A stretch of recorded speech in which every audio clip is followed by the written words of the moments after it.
the Artist Elites presents, or Artist Elites issues 4 and 5. And as you can see here, there's of course 2 different covers, because with these covers we have 3 stories in them each. So I'll move on to the that I'll be covering, and of course I'll be showing all of the internal art in relation to the stories, and also the cover and its rating, as well as the internal stories and their rating, along with the art rating. So for the cover, does this cover in any way, shape or form connect to something that's connected to one of the stories? Sure enough it does, to which I give a 7.5. I'll now move on to the first story. And as we can see here, this story is called Final Boss, and it's one of the next parts in the story. We get to see the main character going up against, well, quite a number of villains per se, and of course, well, giving him quite a freaking hard time. We eventually move to after his fight, and someone he meets up with.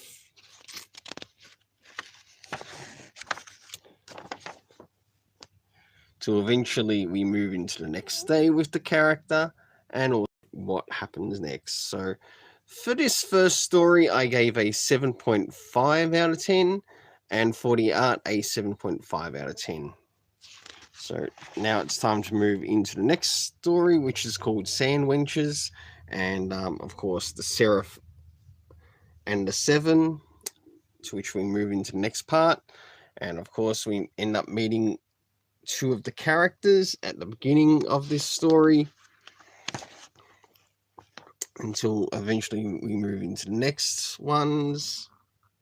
I thought the art here was alright, but is this story perfect? Not in any way, shape or form, but I do enjoy what I am getting out of this comics Artist Elite. And as you can see here, they go against a man beast, they call it, and I think that's really stupid. Like a beast name. They could have called it something else.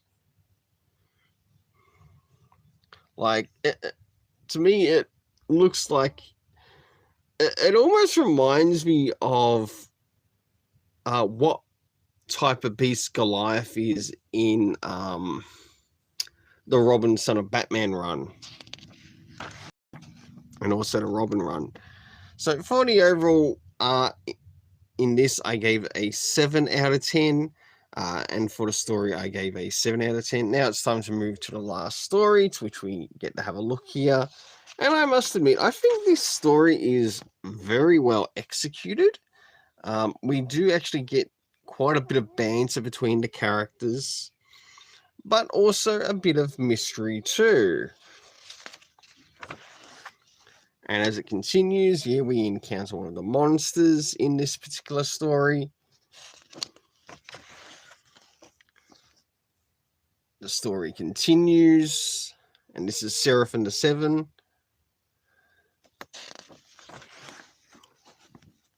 Until at least we reach the end. And for this story, I gave a 7.5 for the art, as well as a 7.5 for the story. So I really enjoyed what was given to us here in this particular story.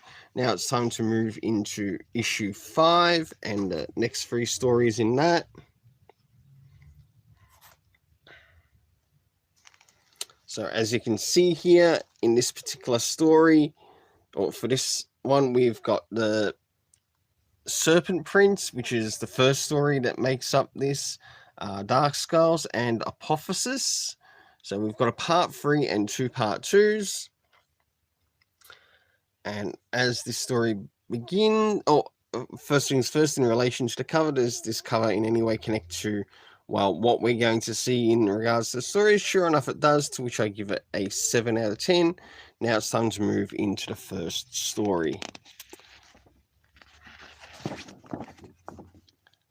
And as we move here, we get to see who writes the story. So we've got Serpent Prince, Dark Skulls, and Apophysis. We move into the first scene and we get to see somewhat of an aftermath of sorts. And aftermath, the story continues. For this, I sort of felt like the art dropped a bit compared to the first. And I think I might have given it the same rating too.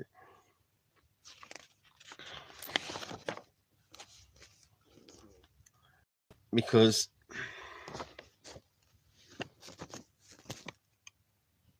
the art in this actually does feel a little bit gritty in some places. Not in all, but it does come off a little bit that way. Until eventually we move into the end of the story. So for the first one, art-wise, I gave a 7 out of 10. And for the story, I also gave a 7 out of 10. Now moving into the next story, and this is Dark Skulls. As the story begins, we get to meet up with some of the characters. I must admit, it's an interesting art choice. It's not the best art choice, but this is just the color it gives off in this world. So as we continue into the story,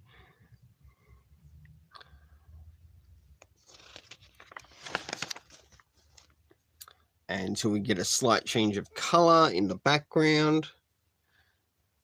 This could almost work itself out as a type of, I don't know, Frankenstein type supernatural story until we eventually reach the end. So for this story, for story 2, I gave the art a 7 out of 10, but for the story itself, a 7 out of 10. So now it's time to move into the last story connected in this, in the Comics Artist Elite issue 5. And as the story begins, we start to meet up with the main character. And as you can see here, this character does actually, or the characters do seem to get around a bit. I actually quite enjoy this because it feels like it's definitely executing a really nice introduction into the world building in this world. And as we start to see here, we're in a hotel bar in Cairo, Egypt, who some of the contacts are. We also get a bit of a history into her background, and we end up finding out that if this is correct, if I'm understanding this correct, is that she was a mother about 20 years ago in Northern California. Something occurred,